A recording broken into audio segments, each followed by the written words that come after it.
Hello, and welcome back to my coverage of the Vallow Daybell case. Some more updates for you. A lot of stuff has popped off in the last 12 hours, and this case just does not quit. So, let's jump into things. First off, tonight we have a live stream that Paul from Reporting Live in My Sofa and I are going to be doing over on his channel. There's an iCard that should pop up right about now. The link will be in the description. We're going live tonight at 7 p.m. EST to talk about the Melanie Gibb letter and everything that's happened since, because boy, there's more stuff to talk about than just that letter.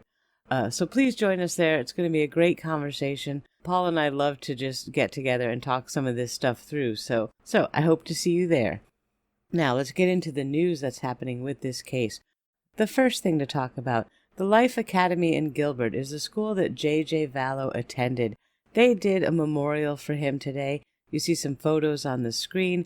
These are brought to us by Monica Garcia, and you can see her Twitter hashtag up on the screen. It will also be in the description. Please give her a follow. She covered this wonderful event, and look at the pictures, a very heartwarming and loving tribute to JJ.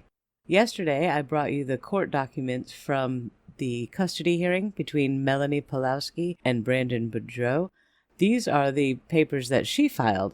So these will be her witnesses and the evidence that she'll be bringing to the hearing. I read the documents over. There's nothing as earth-shattering as there was in Brandon's papers. Basically, she's going to be countering the stuff that he's presenting. The documents will be posted in my Discord server if you're looking for them.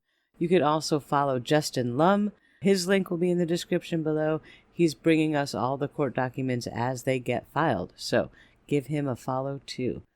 Alright, Fox 10 News in Phoenix last night was given bodycam footage of Charles Vallow when he called the police to talk about Lori's mental break from reality, how worried he was, and to try to get her picked up for a psych evaluation. I'm going to link the videos. There should be some iCards popping up. Look at the top of the screen. But I will also link them in the description. They're worth a watch because what we see is Charles, in his own words, expressing his concern for how crazy Lori has become. He also talks about how she's threatening to kill him using her god powers. Right now, he's explaining all of this to a female LDS cop. How Lori is married to Moroni and you know, the crazy stuff. So she gets what he's saying, but they don't really seem all that concerned.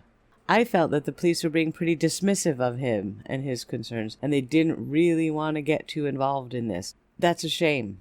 Because if they had taken him seriously and they had followed through, Charles might still be here with us. So that's a big problem. But watch the videos.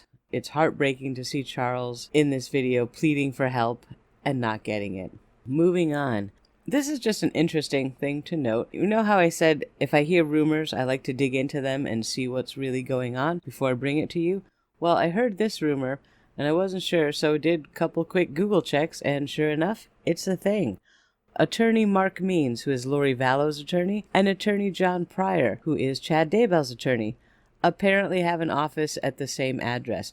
Now, they both seem to have multiple offices listed, so they probably work out of different locations, but they share at least one office together.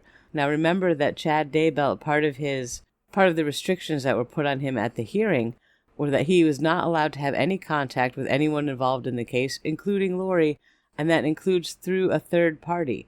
So what if their attorneys are talking? Does that kind of, I don't know, we'll have to dig into that. But that's just something to note and keep in the back of your mind that this is a thing. Two more things today I want to bring to you. First, yes, I have seen the Eric Smith video on Court TV.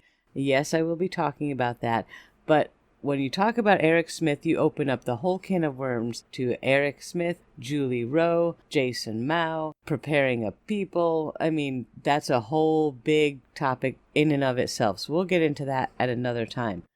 The last thing for today, on the Reddit board, someone posted a link to the Realtor website showing photos of Chad's house. I just wanted to show them to you really quick because they're interesting. This is the inside of Chad Daybell's home.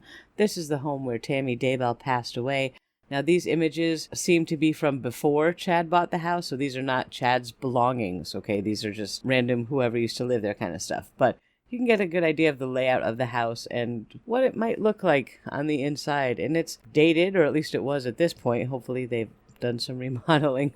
But there you go. There's a layout of the house, a couple pictures from the yard, and that's where Chad used to live, because I don't think he'll ever be going back there. God willing, he will stay in jail for the rest of his life. So there you go. That's all the news that's fit to print right now. Please join us tonight at the live stream over on Paul's channel. We have a lot to say about Melanie Gibb, a lot of things that have happened in the last day or two that really just reinforced our point. So hopefully we'll see you there tonight. In the meantime, stay safe out there, and thank you again so much for your support. I really appreciate it. Talk to you soon.